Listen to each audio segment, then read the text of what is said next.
Say apam nsankyerɛne ana say covenant sign abusuafo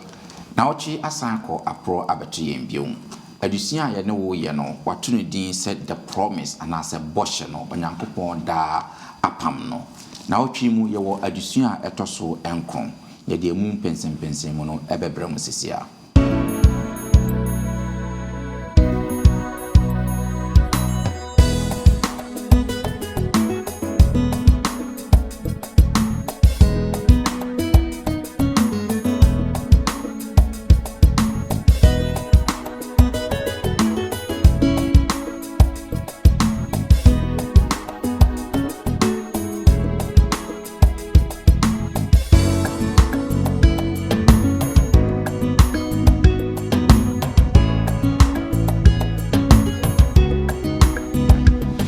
Why I will hear them be as 7 days never told. See me, I'm a boy, a memorial of creation. And it's a new new one, and your body again. And yet, Jew for one and what the man or the man I want to a so in this 7 days, and what the back was saying. So the machine feel crap, and then one and pen or the other. Yebeda Yehowa se ayene pe na fe wasan ama na wochi akọ apro asan abetu yembium yebema mu nyina nso akwaba na fe yede nchia so nkunso firi yen agengwapa Yesu Kristo nten ede ebre mu nyina yeda mo ase nso se de biara mode mafidie ede to London Ghana memenda akwahefo Sabbath school na fe chosemu empensempensemu Yewo adusua etoso enkron se wo hwe adusua na tifi asam na ose the covenant sign ana se apam nsankyerene na ansa na edisa adusua no bebrem no ma yenkutie enwomomra yewia yedi mu mpensempensem no beto amso.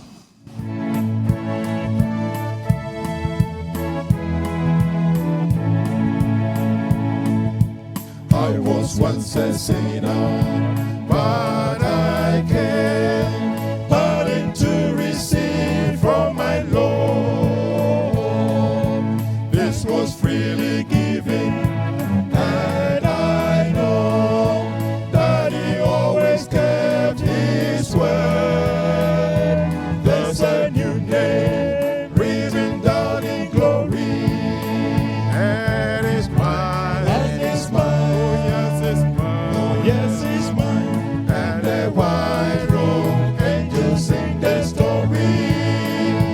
A sinner has come home, for there's a new name written down in glory. Oh, and it's mine. And it's mine. Oh yes, it's mine. Yes, it's mine. With my sins forgiven, I am bound for heaven, nevermore to roam.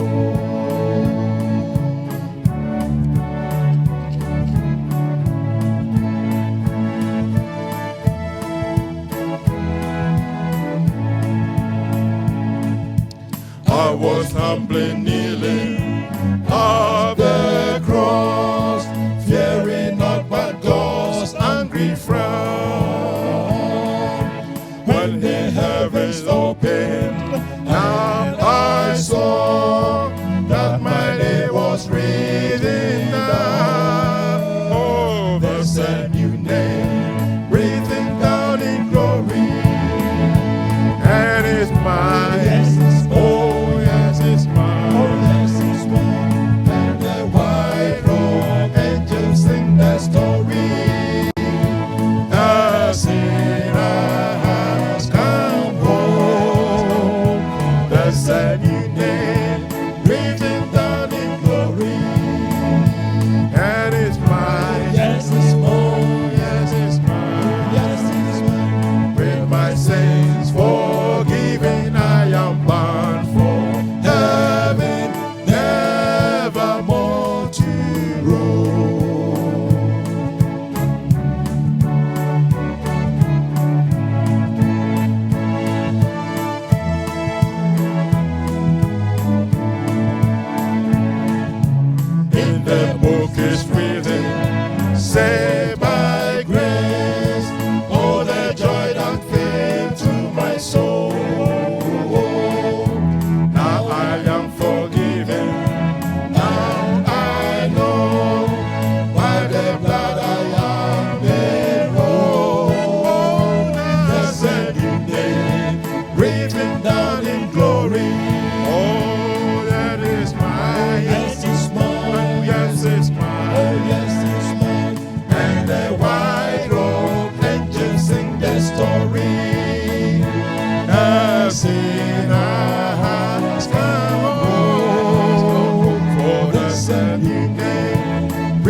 my sins forgiven, I am bound for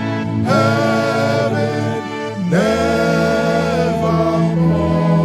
to go.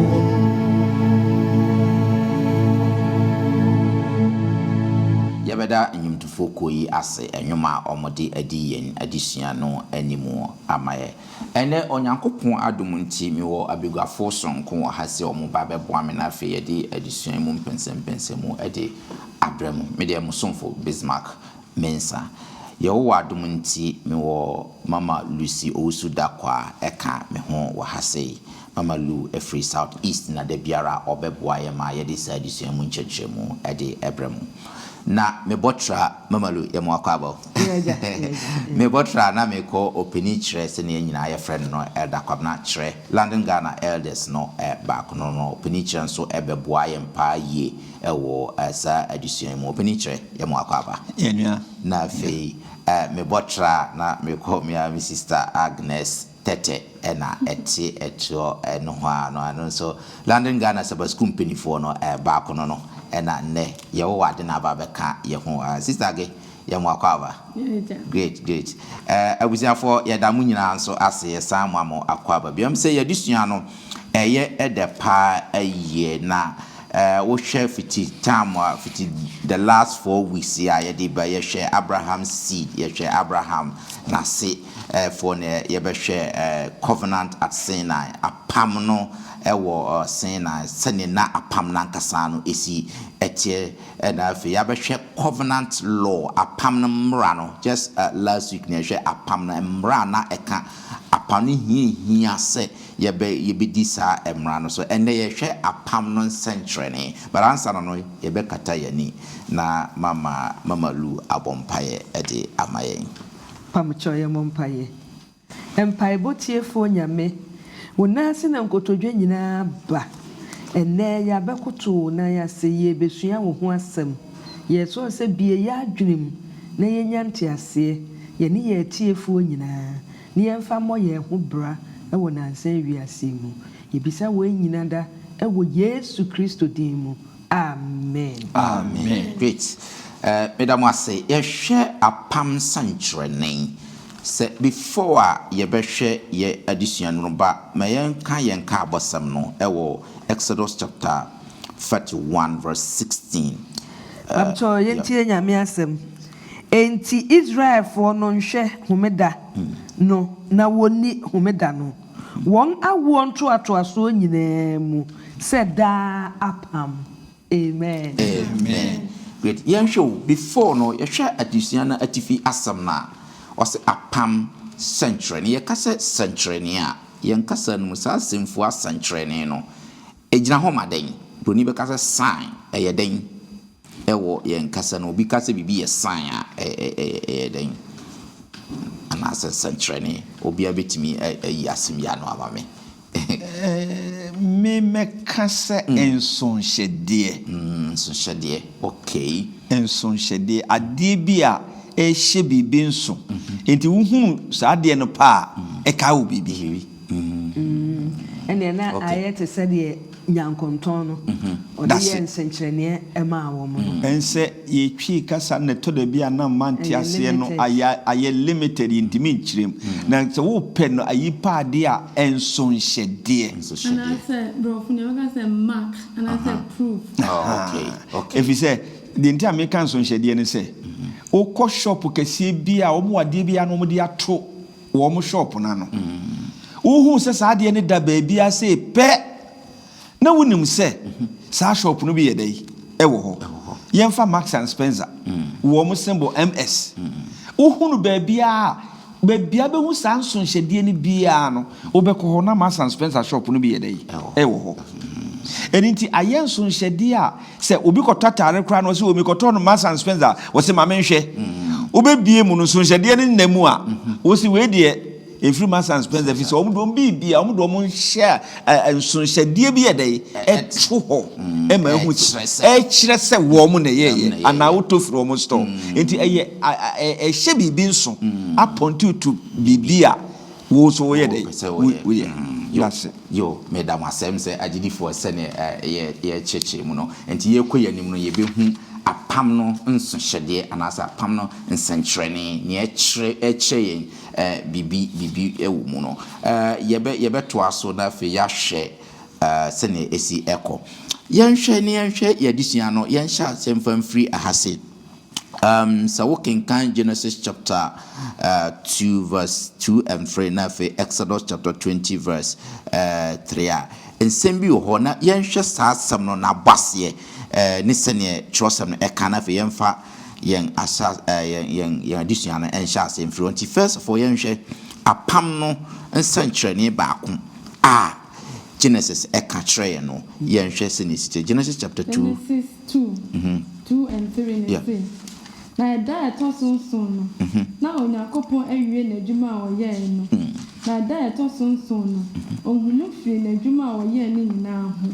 na Onyankopon hyira da etosonson no na wɔte ho efiri sɛ enimu na ohunu firi n'adwuma a ɔyɛ wɔ adebɔ mu nyinaa ho. Amen. Now if you hear Exodus chapter 20 verse 11 nso pamcho yentie nyame ansɛm na nansia ana Awurade de yɛ osoro ne asase ɛpo ɛne de ɛwɔ mu nyinaa na wɔhome da a ɛtɔ so no enti na Awurade hyira home da na ɔyɛ no kronkron. Amen. Great. Enti yehu sɛ apam a yɛka ho asɛm ne nso hyɛdeɛ a ɛdi mu paa no sɛ na ɛtwɔsɛm di adanse ne homeda no na homeda no opani kyerɛ na wotwa kenkan sɛ ya na bɔseɛ no ɛfiri he na boss asie de sɛ wo busa de obɔ ade de a ono ne homeda no ma yi so ono bɔ ade ɛna ɔde biribi esi wahyɛ ne nso okay Enti da ye be hunu saa die no bia no se eba no na nyame enipa da ye be ti nyame ase no onye nyame biem ni hunu mu ene ne nti ase o me nipa no eye different eye soronko hu se obo Adam ne Eve ono nyame no kra bo ade no na bo mre so nyame pe home da bi Adam ne Eve adwuma be no me ye ode home da no ma wo na adesua no pese o kire se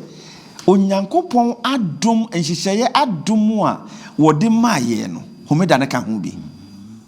eye enhyira ene adom bi na ye nyame kura frɛ ye se ye mra ne metena sesa de eye adom keke efi se enke nipa ye be ye dwuma bresa na so nyame edi saade no ye ensunsede eto ho ma ye se ebre biara ye be ye dwuma na nsia no yemra wonu wo nyame anim adom nti wo de adom afrɛ ye enti saa saa relationship no ese ye renew ye ba nyame nkyɛ na ye ne betena se da biara da na wotwe awie ye bia enti ya adom na nyame de adom ye se nya saa adom no a enka mnu mienu ka hene wo onyame bɔ ade no creation ɔse ɔbɔ ade no baako mienu miensa ena enum ensia no mu no ɔbɔ nipa enso no ena ɔse wo create he gave us the rest day wokɔ original yi na wankase Sabbath na emu ɔse homeda nyame se bra na me no me home come and let us reason together eya dum bi no nyame de adom ye se yeso yemra na yemye na ade eya ne se onyame boss ade no wode homeda no ma ye no ya ne nkrofo se eye Jewfo de a ena se Israelfo de a busa ho se nyame de homeda no ma Adam oni Adam ne Eve edi homeda no ewo edi ntrom ho no na ye frɛ Adam anase Eve ne frɛ no Israel anase Jew the dibia ni ho was enipa wo de me nipa Yesu Kristo kura ba no was for man okay enipa nti no ye dey homeda na homeda nti no ye dey wo ye nipa enti we ne kire se homeda no ye abode enhyase enso ano nyame de ye dey esi ho e de gina se mimi nyame na mbo soro ne asase enti me se mo mra na me ye dey mo ne enti wanfa ma ene race wanfa ma any country wanfa ma any tribe or religion or language na emu so de mani pa nyina se de be ya e da no dura ye be pause yes ni ya pe baby free buy mahyase ne hwan ne bɔ me enti sɛ nanso no nya be wie sɛ pa wɔsi twe ho furu nneɛma nyinaa ho na hwehwɛ de ɔbɔ wo no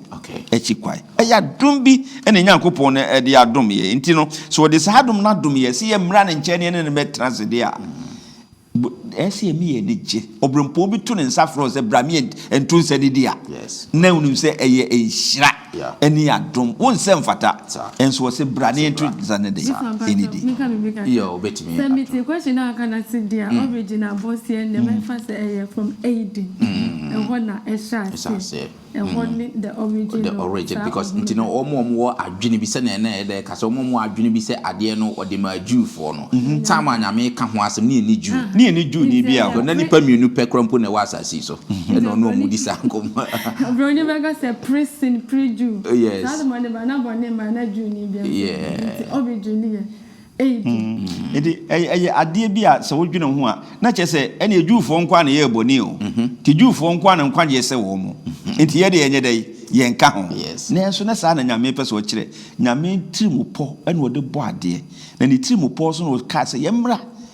na wotwe wie bia edi ntrom no na wɔne yɛ mɛtena na adeɛ nwan sɛ after sɛ nipa kura yɛ bɔne firi edi ntrom no wɔde homeda no kura so yɛ dɛ ɛkɔ Nyame ankasa mo ayɛ bɔne nti magye ma adeɛ wɔ edi ntrom wɔte mo mfa nkɔ okay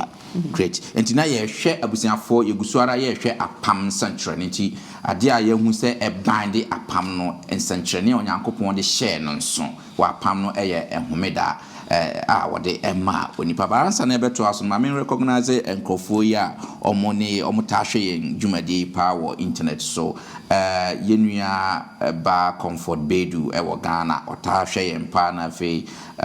ewuabna donko so ɔta hwɛ o say wishing blessing for the panelists so ɔhwɛ instruct the panel members no so Onyankopɔn hyira o say de biara wo de wafidie de to ase o Emmanuel Otabil so ɛwɔ ha say o say odaya thank you so much won so yɛda wase say de biara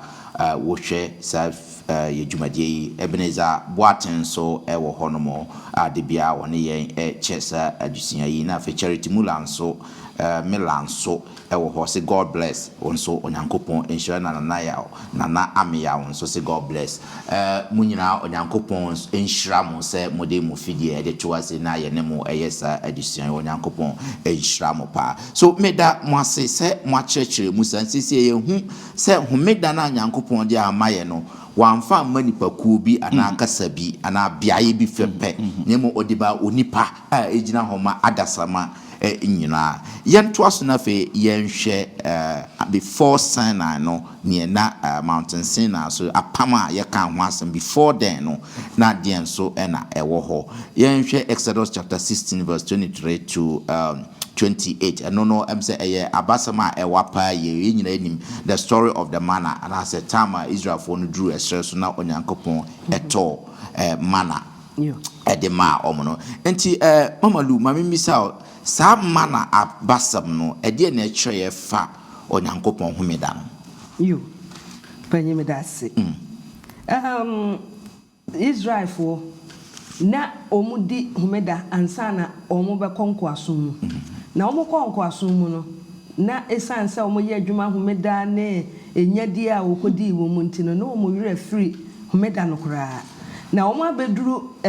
sin na bepo eso nyame ene wo mo pamye ansa na nyame ene wo mo be pam no o kan se de wo mu nsiesie wo mo ho wo mo nye wo mo ho kronkron na bepo no nso wo mo nye no kronkron kra na omu ntwa ho na we nyina akiri no ana sin na ho no anso o ka kire wo se ye hwe Exodus 3:2 nchemu aduonu miensa e beka aduonu miensa ne pe na wo ka kire wo se ne Awurade akanie okina ye ohome homeda kronkron a wodi ma Awurade muntu ne amowoto na monoa ne amowono a na ne ebeka no mumfa ensie enkosi anopa amen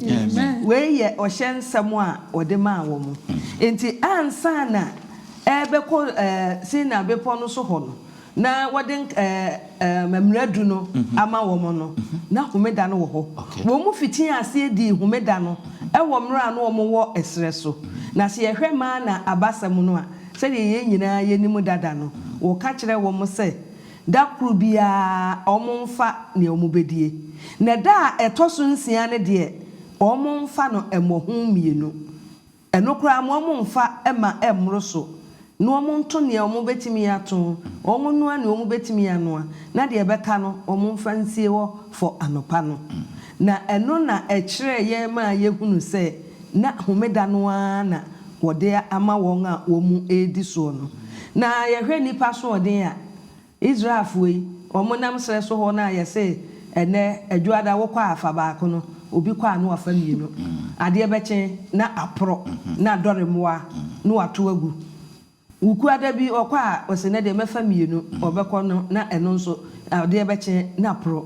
na anwonwasem a ewom a ema yehunu homeda no ho hia ehia ne tumi a ewom ne ne se eda etoso nsia ne de so mofa ma na ne bia ade echi a enyeden empro ade beche ne tesene a omofa no eda no ano na we nyame mu hunu se wo di ne homeda no so a ka obeye nieme nyina foforo ama wo mu nyame mu hunu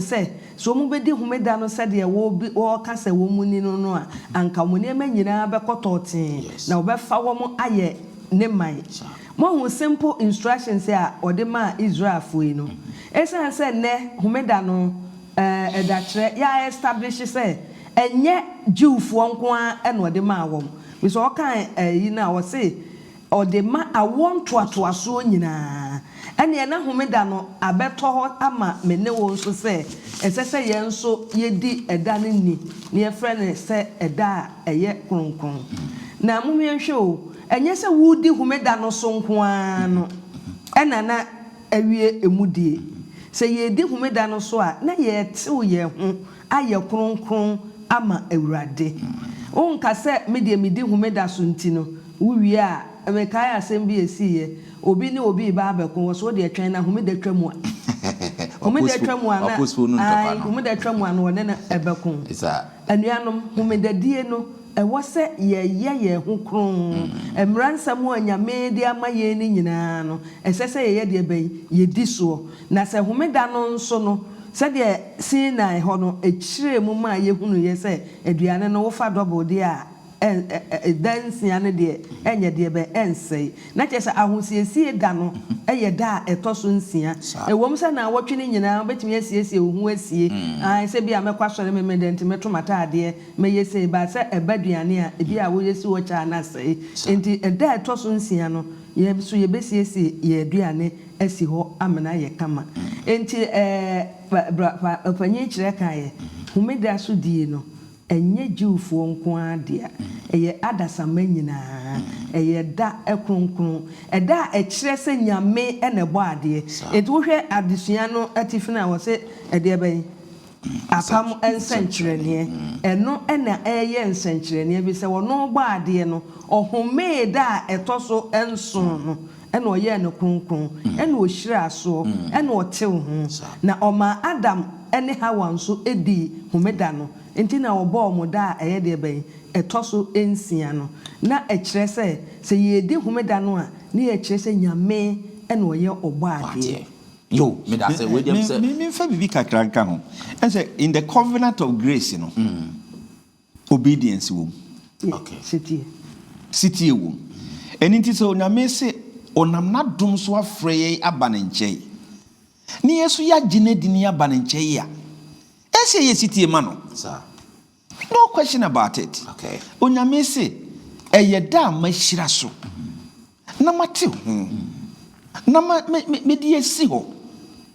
enti no me no de minima se onyame se menye city ma no sir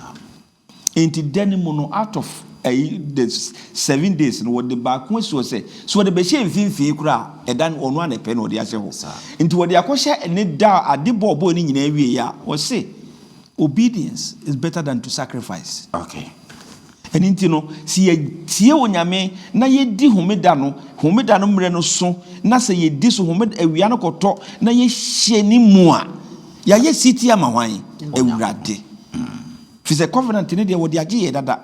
eye city keke a ye kire se ewurade wagye ye ti yesu ye ni gye se wagye ye de a and ye no betrase na do wono aka kire. Come and let us reason together. Great. And not just say apart from the fact say homeda no e kire ye so Onyankopon na ade no e sama ye tie e de ma Onyankopon. Excellent. Now yento aso na menko sister go na yenhwe adenti na Nyankopon echusu homeda no as a sign. Na as say so shadia na say as a covenant covenant sign no adentina homeda no na ochusu ye no homeda no wo purpose bia serve ana say one person will be na homeda no yenkenkan Exodus chapter 31:16 and 17 and why crowd bia betimi akan Exodus chapter 31:16 and 17. Ose enti Israel for nation homeda no na woni one I want to aso nyina mu said da apam mini Israel intem nsentrene nenu di kosida na nensia na Awurade de ye osoro ne asase na da etosonson no home na wodwudwo na kuma amen enti sisageo agentina na so wogidi se homeda no na ye appropriate sign Onyankopon e de ahye apan no mu kina Tisenya yedi nkan church sign mu say yes to said ye proof oboni make say attestation yes say which will be bia na say one sign eye hu say eye wodia na say say can be say plagiarism so people try na de na would din ko hye ho na enyawa yetimi prosecute yetimi de kokot enti homeda na church say Onyankopon ono na obo ade o see me na me boy a memorial of creation enti say no ni ho a ene obo ade bia ni ho enti homeda na ye nso hye de agina ho e seal agina ho kire say Onyankopon ono na obo ade na o see unko Mark 2:27 no see homeda no oye ma nipa na wanya ama na nya nipa nti na oye homeda efi say homeda no eboye ma ye home ye no Onyankopon enye say physical home nko spiritually ye no Onyankopon nyankota hodie ye ba ha fellowship hu nuamesime home enti adwemu ani nipadwam ni bibia ye home ye no Onyankopon nya relationship then ye dey kam ye tie no na ye na say oye no na eboy ma ye relationship with nyame enti without the Sabbath there is no creation. That's right. And nyame bia nso ni ho enti enu na tre say me stamp in this so me na me your body. Great. Madam say how Onyankopon use intelligence the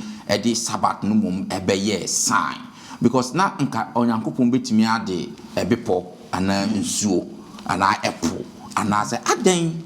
na ogidi say what the time and the sign because nko betimi ade dan kese bi mountain afajeto mountain Kilimanjaro mountain so samuhwe sa mountain wi ana kire mo say me na me bo ade but wan fa mu bia all the time and the year so shede no say ma oba Samaria ni ba no police ka chense baby be so ni pa besu Onyankopon honhom ani akoma mu all right into oye no baby say ne be ya me ka say o manzi anko Jerusalem ti man ko sim nyame into everywhere it doesn't matter baby wo bia embrabeto it's into nyame na ka say yensum bibia was run season called the mountain bia na bibia na che say ye deviate from onyame ase asum na ya akoya abode into ye baby biara wo bia otimi sim nyame anya bound to a particular area baby emre time baby no matter what ukomi kromo kurase a emre wo ho 7 days na yesi abono nso a abono nso wo lending se mi kromo nso a akurase a mete no nso mi firi ha ekokoduru China yesi abono nwotwe a ebi a time zone na besesa na nso time no de eye pepe emre ensesa emre ye ntimi nsesa mre eni nti se de bi minu age kan ye no nyame afa bibia nso nka hiafo nke be dey senko de ma Israel fo nko a ewo di ntrom ho wo Syria ho no baabi a enka ede be ne hifo nke betimi akọ enka ekro no so kra ne ebede na homeda ye na kra yakwa akoduru ho no makwa akoso enipa dodo ebekọ wiase nyame abodie na nyame se do ka se ne nimdie mu no de bade wo se bebia wo bia emre no towa na ye de ato enti tena ho na ye de edi enti se krom ha na awia na koto ene eye homeda na hyase a dini se de awia na koto wo kromu a se chana so ase de awia na koto a kire homeda no dini ho saa enti onyame empese ye bebre hwe onyame wo maye command bi a maye ade so a o hwe wo de nyankonton no ye sign amayi no wo yusu ade efe pa efe ena homeda so wo say is a delight ade ani die dey ewo mu eniti homeda de dura na wo tena se na homi firi onuma ho a na so de nyame asese urade ba ya ade great so de homeda no mai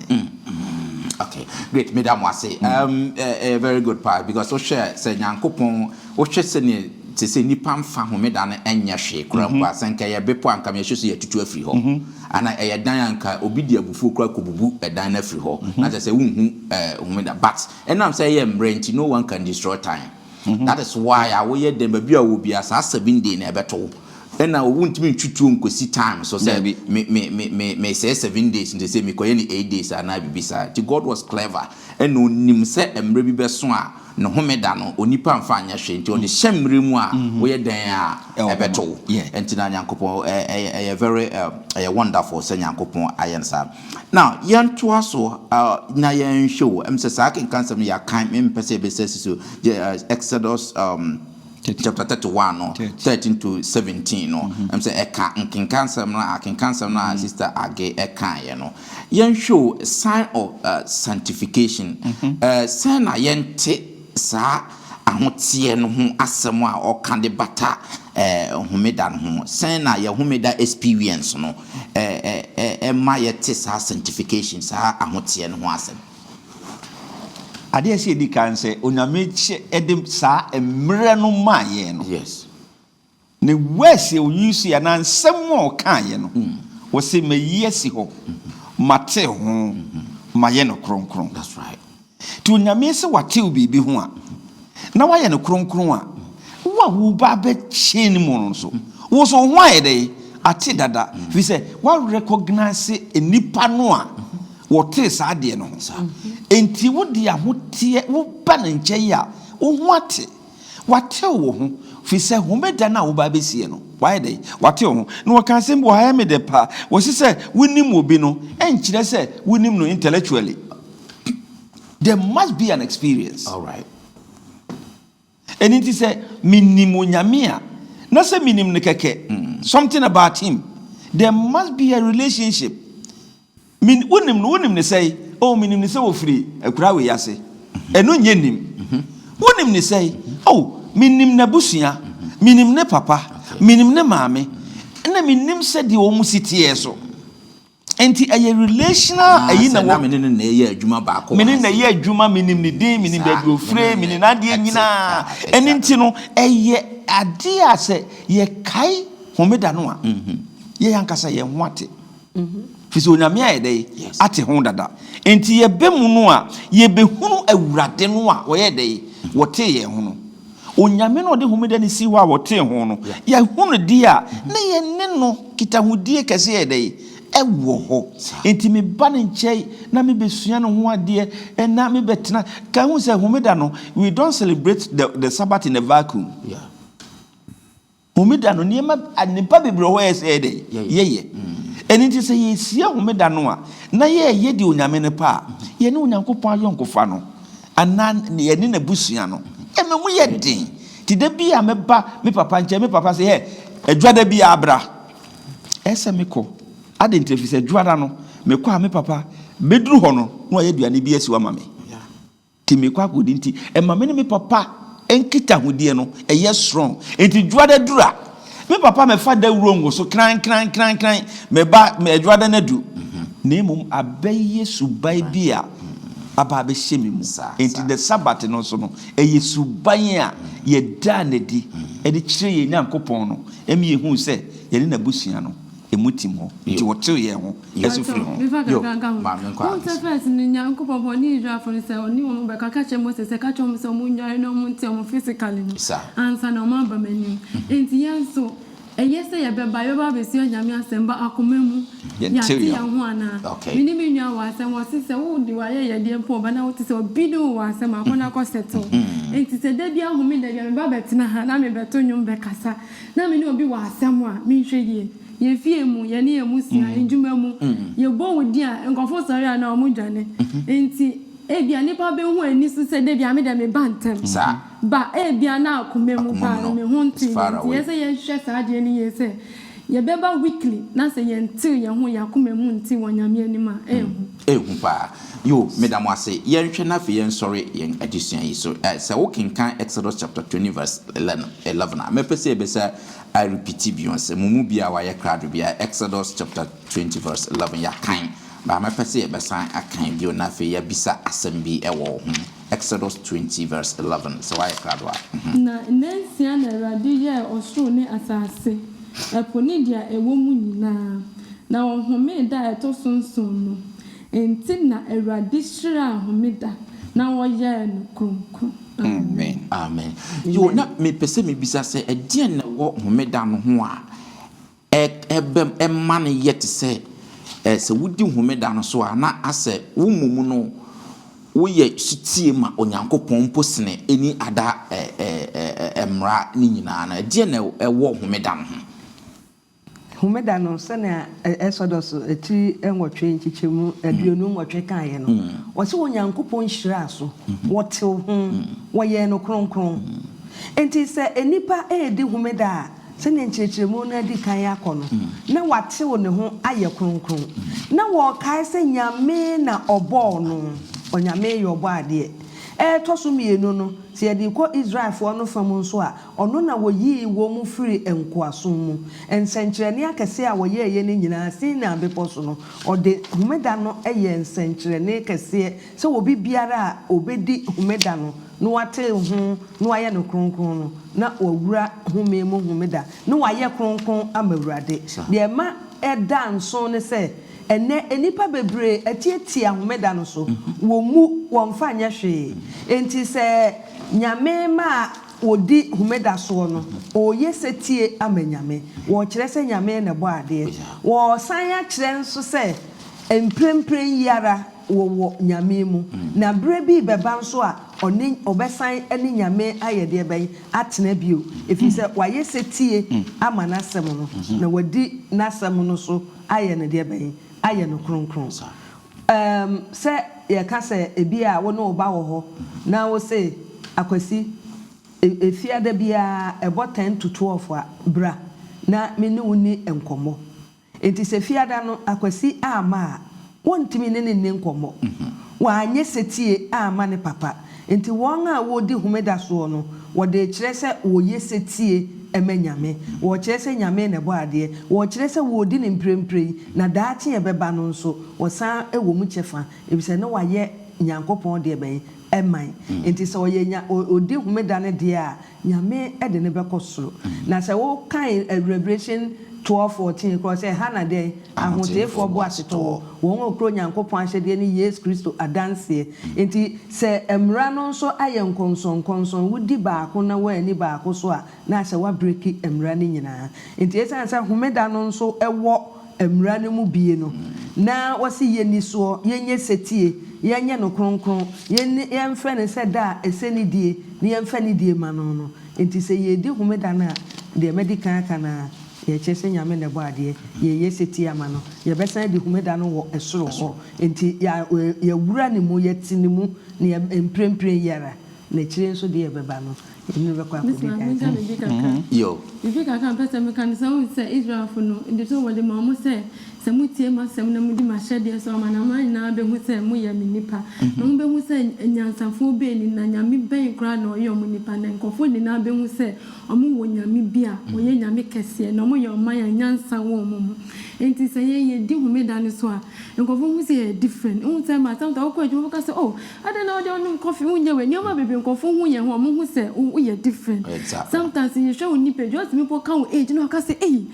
because on say nyame mbra no health reforms ni nyama bibra ye dis no eboa enti definitely sometimes e ma ye different nkofo hu enti say ye di nyame asenso say no ka che Israel fo ntse say mu di so amana mai na be hu say mu ye sonko na mu wo nyame bia o ye sonko chen nyame nyina no be hu say mu ye nyansa fo man say yenso ye yesa ye di nyame echi a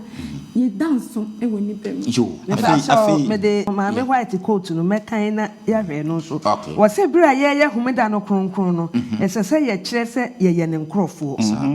na sam no eda homeda na di se senkyerene a ebema won a odi ne mra so no adanso won a wodi onyankopon mra so no ebeka ne ho ene no agina ofa kro e won tantawdie kese a ede Satan ene onyankopon tem a ehye ase ewo osuro no mu enti aha no odi endi ye na me so me de bibi ka ho homeda die no prepare yen for eternity with God. That's right. Empendudu na otwi bia ye ba ne nche no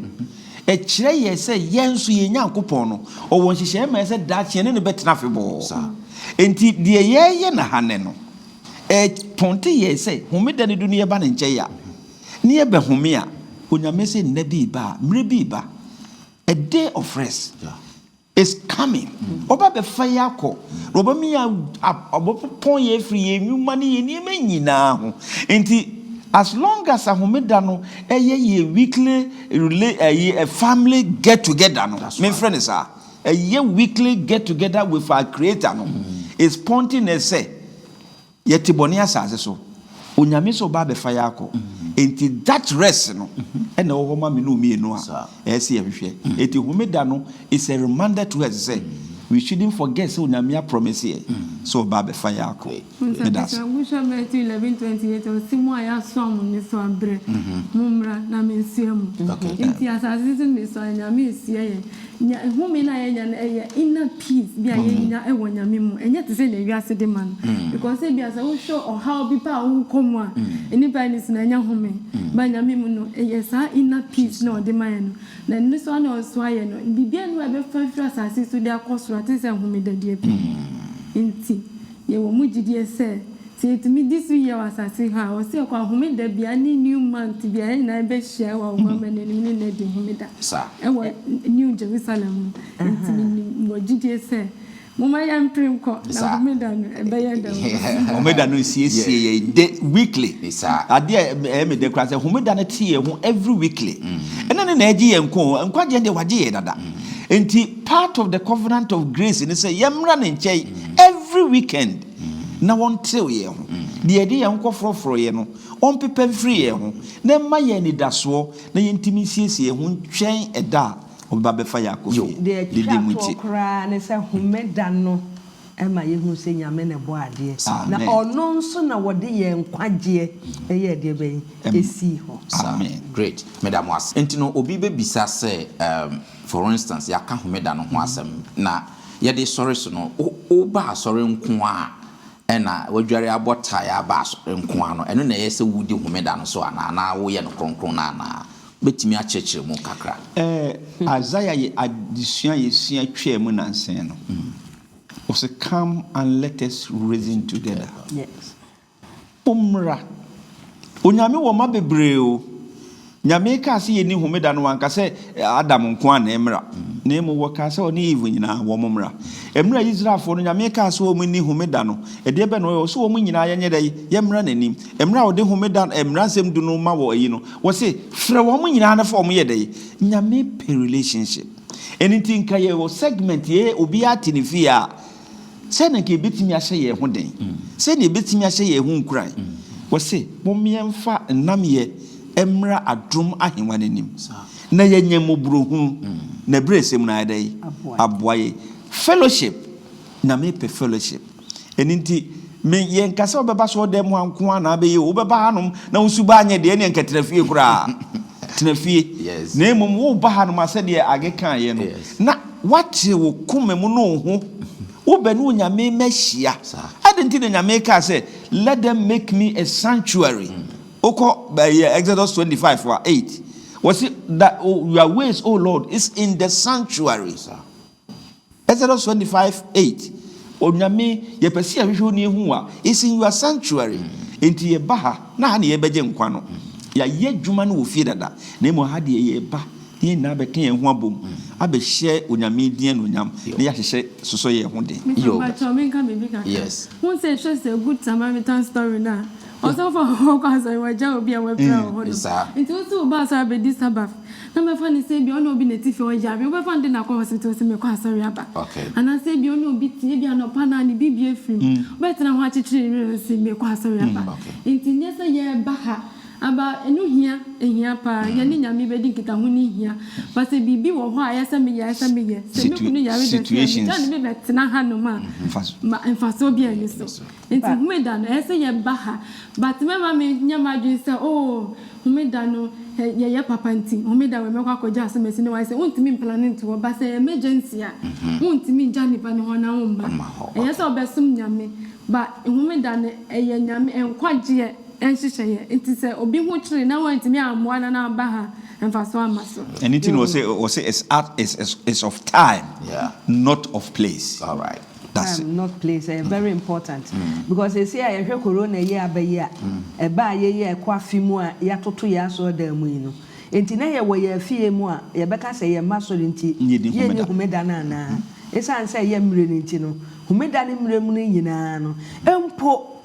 yetimi ba ahomayi so ene ye nuanom behia na asa obi a wokọ baabi na asa asori dan ni hɔ a ebe ye o se ene homeda asori ni hentime ye ni amepe se wuwura home mu homeda no na wote wo ho na wo ne wonyame di enkita ho bebre ye se ye di nhyiamu da biara da na so se wokọ baabi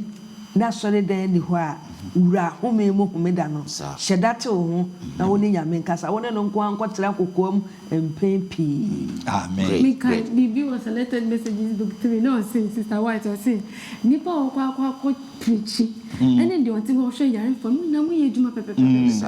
Yes. Ya nshana so auntie age wo ka say dey anake say wadom nurses enye djuma ti say na make us say or the qualified the wedi kan aka no yes say wabo otiri mu say wabo otiri say me koji double anything nyina say in every situation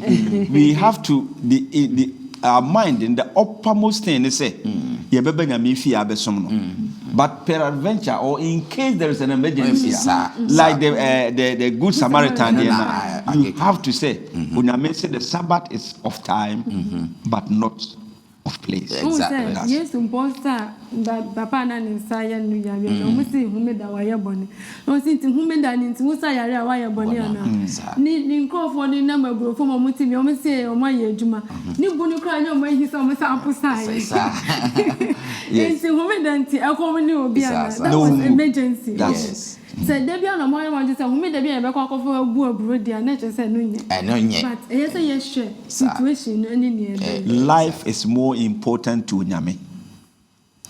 nipa nkwa ehu ye unyame eche say ye be ye so legalistic say wenti menye say na mo unyame no moaye na ye so humeda no say ye si ye hu a ye nsie ne kronkron fizo unyame no ofre ye no wo ye kronkron wate wo ho wo hira so nti ye nye se de because some social Jew company for almost say the meaning of the Sabbath. Okay. It's now ya this one manipa. Into the we are saying who say homeda na this year they are teaching why to say Jew for the any burden. Yeah. Eye shira eye ahomeje eye communication with God eye relationship. Into jidi for mama Maria who say Jew for the na una anti ana mo bi kra why you born na yes okay madam wasem say addition no aye there say kase yebeto aso sa akọ na de ye me de wo homeda addition say homeda no eye mre enti corona abai anka ye dan bi a obeka so corona abai simi empie enti mintimi nkosa edan no mu nkodi homeda ba ye time enti wo show fie krompo ebeto bi a wo hye bia that is wonderful a me hu se ne nyankopon esiye homeda onyankopon enhyira mo na afi homeda addition de eye addition a mfa enye 1 hour na ye de ye but me ma boafo na abomode a ye de mre kakra bi achechre nima bebre mu da sende ye de addition foforo ebe bro na enso kan national so say homeda no eye apam no nsɛnkyerɛnne anaasɛ apam ne nyinaa yɛka ho asɛm no ne nso hyɛdeɛ onyankopɔn ɛde hyɛ no nso no onyankopɔn nhyira mo sɛ mode mo afidie ɛde ato ase da sɛ nnɛ yɛde adesua ɛtɔ so du no nso ɛde bɛbrɛ mo moma yɛnkata yɛneɛ na mema ɔpani kyerɛ nhyira so ɛma yɛn yɛnyankopɔn ayɛyie ne asedanka wo din deɛ wɔde yɛ abɛduro ɛwɔ yɛadesua yi mu adwene ne nimdeɛ firi wo yɛsrɛ sɛ obiara a wɔbɛtie saa mpɛnsɛmpɛnsɛm mu no yɛpama ne nte nka sɛ wonyame wate wo ho woyɛ nyame a yɛ kronkron na biribi a wode ma biara so yɛ kronkron nti yɛsɛ yɛyɛ a yɛ so yɛbɛdi w'akyiɛ no yɛyɛ kronkron na yɛhyɛ wo din anuonyam fa yɛ kra ne nipadua nyinaa yɛ wo dea na hyira dwumadie so obi obɛtie obi obɛte ho asɛm ɔno nso mfa nkɔ nkɔdi ho adanseɛ ɛwɔ twɛdi ampɔ kwa bidi mu nti amen